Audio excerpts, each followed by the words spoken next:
This is KSQD Santa Cruz, 90.7 FM, and thanks to everybody who pledged during our last pledge drive. You put us over the top of our goal, and we're well on the way to buying 2 new radio frequencies so we can be heard really well in Carmel and Monterey and Salinas. So thank you. And if you've missed us somehow, you can always give at ksqd.org. And we're having a really fun event starting on the November 19th. We're having Lacey J. Dalton as our guest in a concert with Edge of the West on the 19th at Carmel Valley. So look for that on our website as well. Well, it's great to see you, and I have a new guest now. We changed of the guard, and in this hot seat with his headphones on and ready to talk is Rick Walker, longtime Santa Cruz looper, and very few people know what that is. So I'll have you explain. What is the Looping Festival and what is looping? Yeah, well, what you can imagine is that if you have, say, a microphone on your voice and you put it through a digital processor, which sometimes can be software or can be hardware, and what that does is that when you push a button, if I go right there, if I hit it, it'll truncate it and it'll loop infinitely. And because it's digital recording, you can infinitely overdub on that. So you can build all kinds of layers. And so a lot of beatboxers use them. A lot of vocalists use them. But our movement is called the International Live Looping Movement, and it sort of distinguishes itself from other ways of using loops. Like loops are used in hip-hop as an example, but they're not made live in front of an audience. They're just played. And our festival has musicians that always play the music that you see, that then they loop and then play with each other. And we were supposed to celebrate our 20th anniversary of the Live Looping Festival, which is the largest in the world and the longest running annual festival of live looping on the planet. And we have satellite festivals and festivals inspired directly by our festival in 100 cities and 30 countries around the world. So it's like, and it just started out with nothing in 2001. Just like a loop. It keeps replicating itself. It is.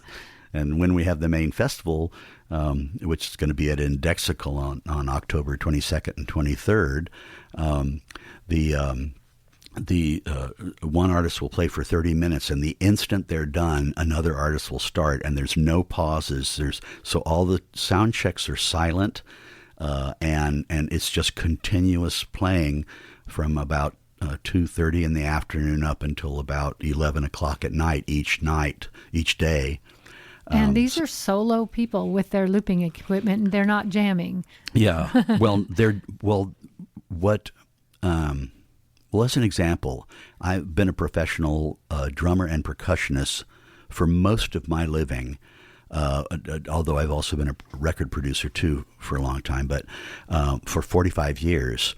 And when I first started looping, which was 27 years ago, 1995, I bought my first dedicated live looping machine, which was called the Lexicon Jam Man, but I replaced the letters on it so it said the Jam Person. How Santa Cruz. Yes, right, how Santa Cruz. It was pretty. When I sold them, the guys who bought it was like, what?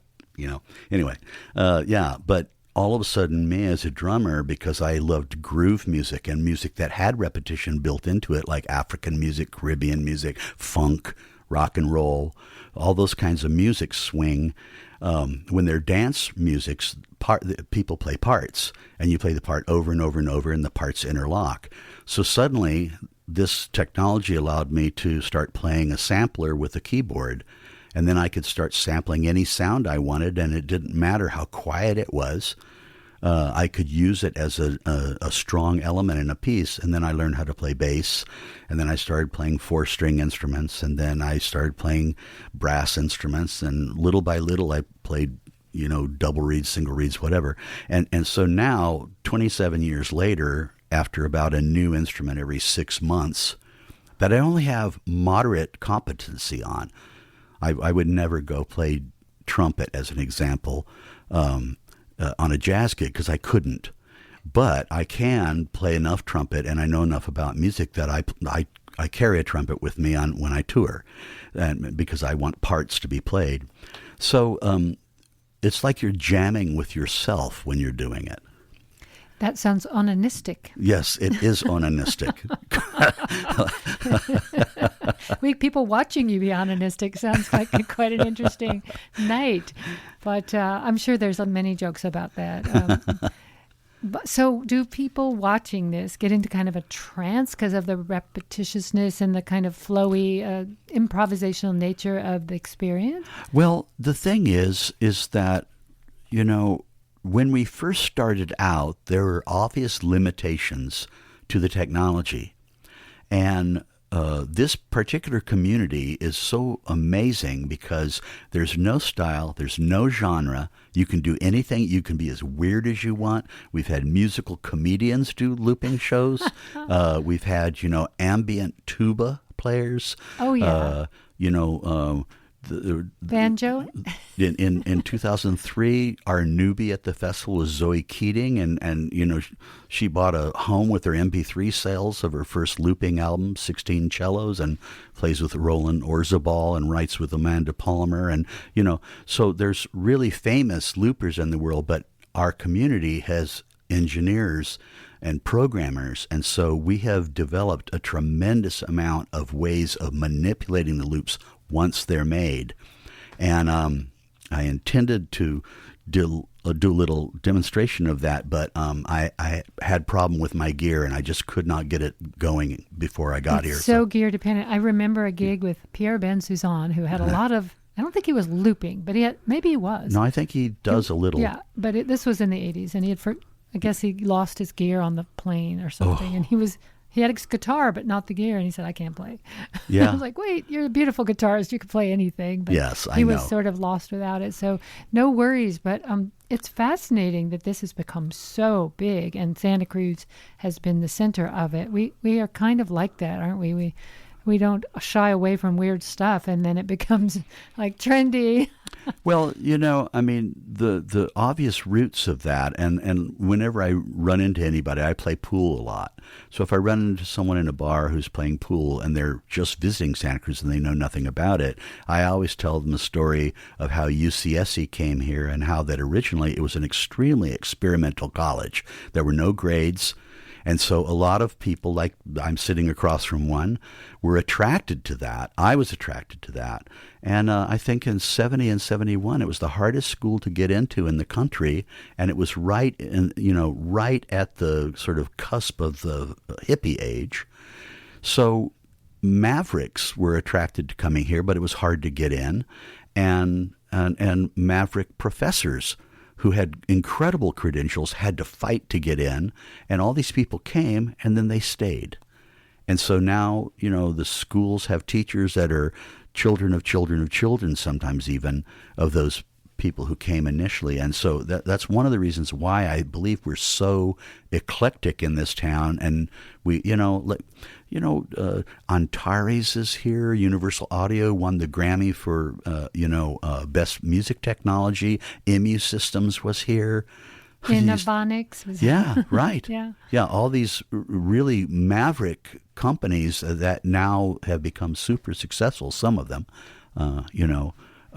were attracted to come here, not the Silicon Valley.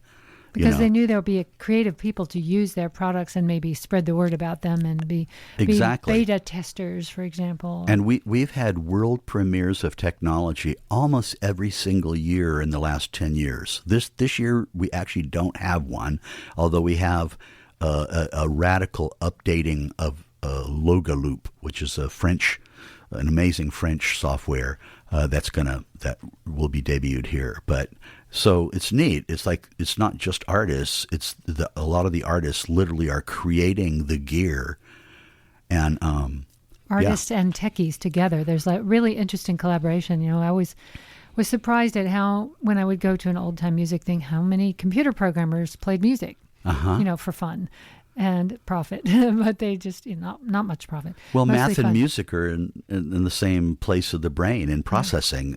Math is absolutely, wrapped up with musical, when you think about how to play a sequence or a scale or, it's all physics and math, Yeah. and so delight. if you just joined me in this fascinating conversation, I'm Rachel Ann Goodman. I'm speaking with Rick Walker, the creator, founder of the Santa Cruz Live Looping Festival, which is coming to town October 24th.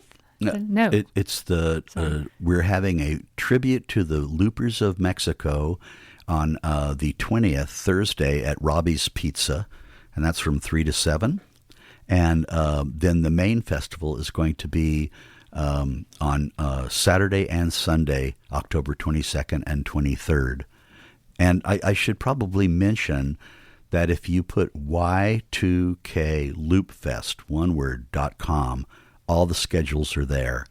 And we have places on Facebook and Twitter and Instagram as well. So Y2KLoopFest.com, and you can find all the schedules. Wow.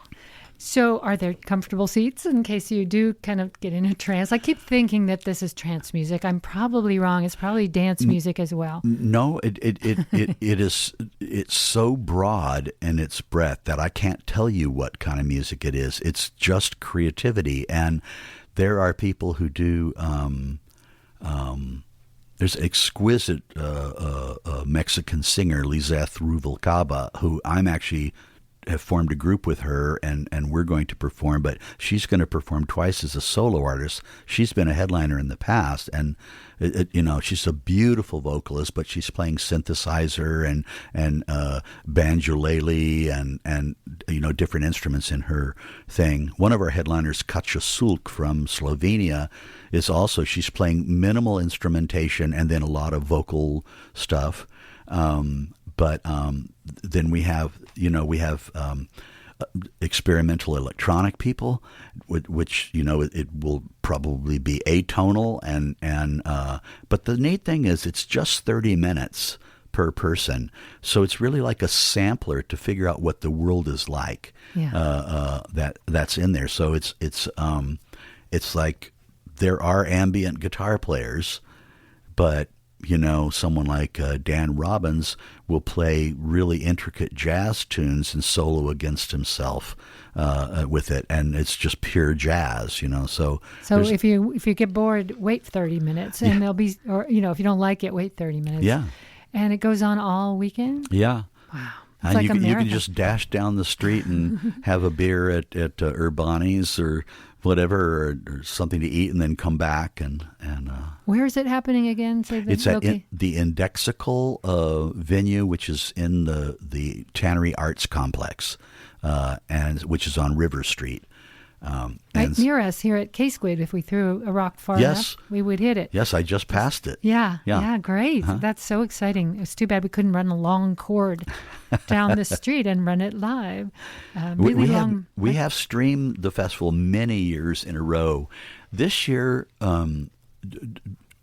should be the 20th anniversary celebration, but I purposely postpone that till next year because artists have been so negatively impacted by COVID financially that we couldn't get all the headliners to come back, which is the intention for I want to throw a monster 20th anniversary.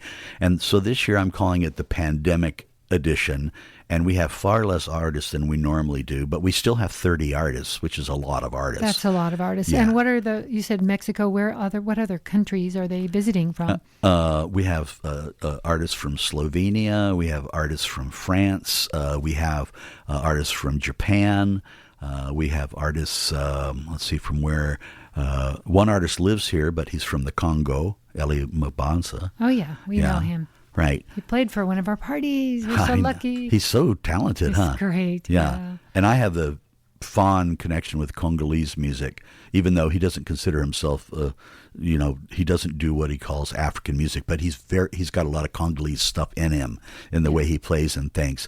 But because I played with Tito Sompa and Malanga Cascalord way back in the day, they were my teachers, So you were part of kind of the African influx of world music into Santa Cruz, which was largely connected to the fact that I think, and I'd like to claim this, but I don't know if it's true, that KUSP was doing world music every day for 4 hours.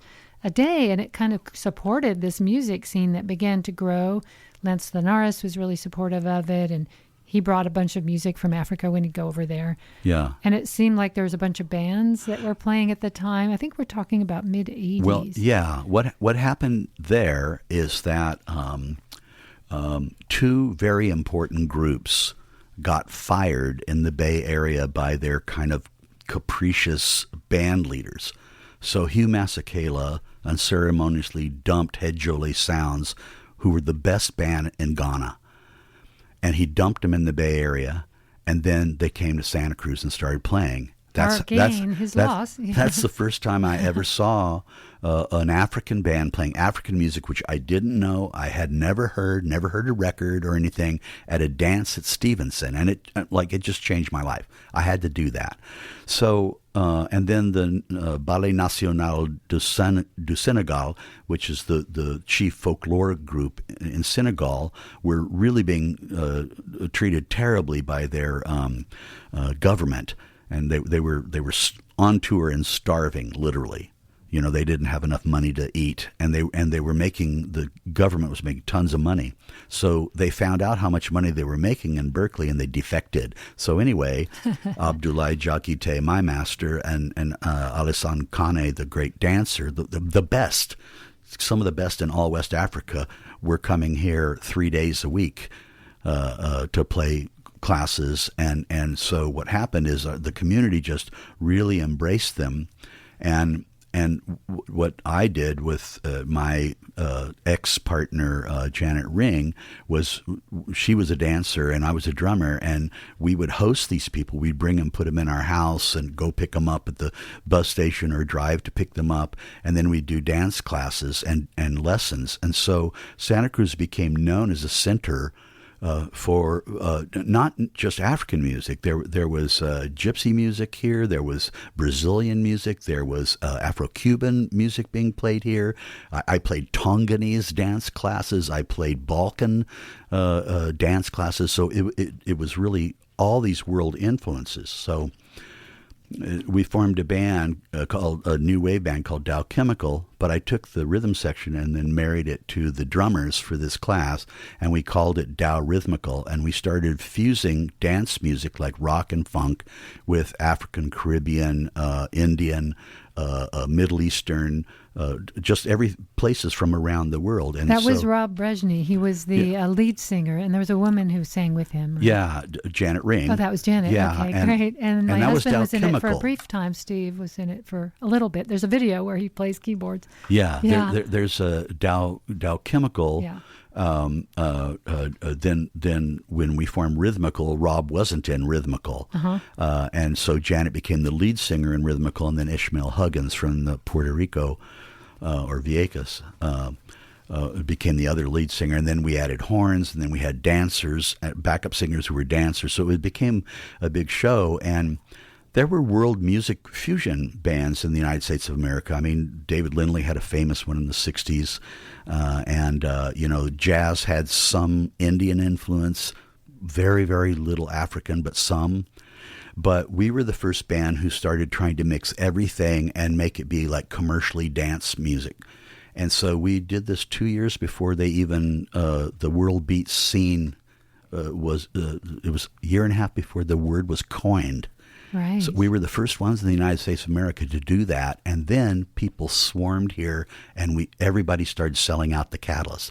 And so then Youssou N'Dour came, and Babatunde Olatunji, who I played with a lot, and all these people came. So that is a mix in the Santa Cruz story too. And it's still, some of it's still here. It hasn't gone completely away. If you just joined me, I'm speaking with Rick Walker, percussionist, looper, and head of the Live Looping Festival, coming to town shortly. But we are talking about Santa Cruz music history, and it's fascinating. The Looping Festival couldn't have happened if you didn't have that fecund thing, It's like when I had a band called Worlds Collide that was doing really well in town at the time when we first got loopers, and three of us put together a group called Third Wave, and we had a monthly live looping gig at Mobo Sushi, and that was the first live looping gig in the world ever. Wow. You know, Yeah. but we were learning as we played. We didn't know what we were doing, but we were good musicians. You know, and now it's like, gosh, it's hard to believe it. It's 27 years later, and it's proliferated like unbelievably. Yeah. You never know that one little thing is going to spark an entire worldwide movement. And it's so cool that it is like this is ground zero for some of these ideas that now we think of as standard procedure. So what do you think the next big trend is? You watch trends, you've seen them over this long arc of music history, and you're around, you're listening. What are you hearing that's bubbling up that might be that new thing? I just saw the Pet Shop Boys last night, and a friend of mine took me. And I don't actually know the Pet Shop Boys. I'd never followed them, but they were playing with New Order, which was a band I do like. And so I went with them to see this show, and their visual show knocked me out. It was unbelievable. And Björk's latest visual live performances are just unbelievably creative. So I think that the next thing that's going to happen, and then you have what you call projection mapping, right? Where you can project on three-dimensional objects like buildings and stuff. We've seen a lot of this stuff. And all that technology is getting cheaper and cheaper and cheaper. And so we're close to its being able to be done on a very intimate, small scale. So I think that interaction with visuals and music is going to be a huge thing to come. These projections, they almost look 3D, right? You can project tentacles coming out of the top of a house. I saw a picture from a New Orleans house. It's called Kraken House, and it had these huge tentacles coming out of the roof. Yeah. And I posted it on K-Squid's site because I thought, we need that house. Of course, it was all a projection. Yeah. Well, gosh, I'm blanking on the name of the artist, but there was an electronica artist, and he did the first really large scale projection mapping thing, and he just had really large white cubes. They were maybe about 8 feet tall, 8 feet by 8 feet by 8 feet, and he had dozens of them built almost like buildings on stage, all white, and they were all see-through. So if you had lights on you behind it and you were in it, you could be seen, but if the lights turned off, you couldn't see it, and then they could project anything. And he made it be circuits that were melting. He made it be cities that exploded.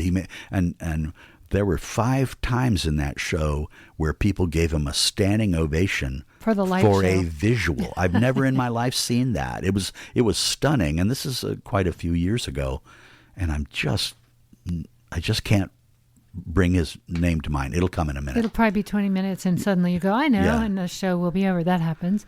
Yeah. Wow. So I don't think I've been to a show where they had that sophisticated light show, but I was a kid at the Fillmore when they had little globs of oil and a light table. But I thought it was fantastic. And there's a huge resurgence in that hippie technology.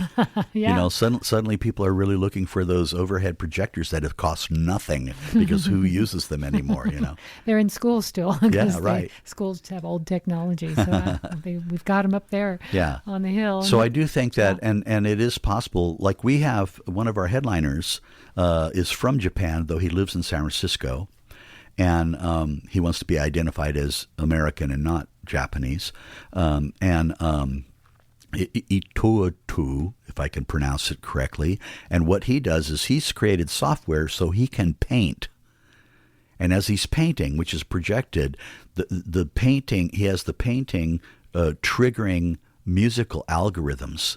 So he's learned the instrument so that he can make paintings that are aesthetically pleasing, but they're also making really interesting music at the same time. Well, come on, who's done that? That's just pretty new. What's the name for a synesthesia? There we go. Yes, synesthesia. That's what his project should be called, synesthesia, because there are people who can see musical notes in color.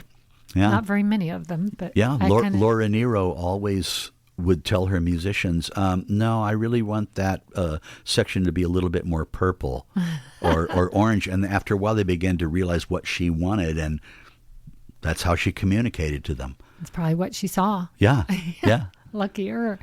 That sounds fantastic. Now, that's not going to be at the Looping Festival. We're just chatting about this new technology because we got into the discussion of technology and music, which is a fascinating intersection when we're sitting here right next to Silicon Valley, and these companies have chosen Santa Cruz as their main host city, and because of the music that's here, that's going to beta test all their ideas.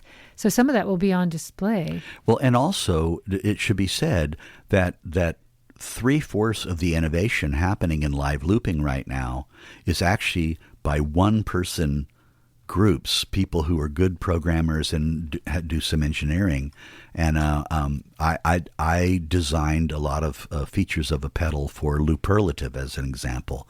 And then the owner of that, Bob Amstead, who's a genius, just asked me if we were to make your favorite looper, like your dream looper, what would it be? And he spent 2 hours writing things down, and then he implemented almost every idea that I gave him, along with tons of ideas that he also innovated. So that's really exciting, and so it's just he's not a big business. He's not a like Universal Audio or Antares or something like that. Just starting out. So I have a little bit more time, and I wanted to ask you what it feels like to be in the musician's chair when you're looping and you're improvising with yourself. Are you constantly thinking, well, that was good, let me try this? Or what's going on that's different from when you're playing an instrument and you're following an actual song? It depends. I think of two things. I think of it being in the laboratory and performing.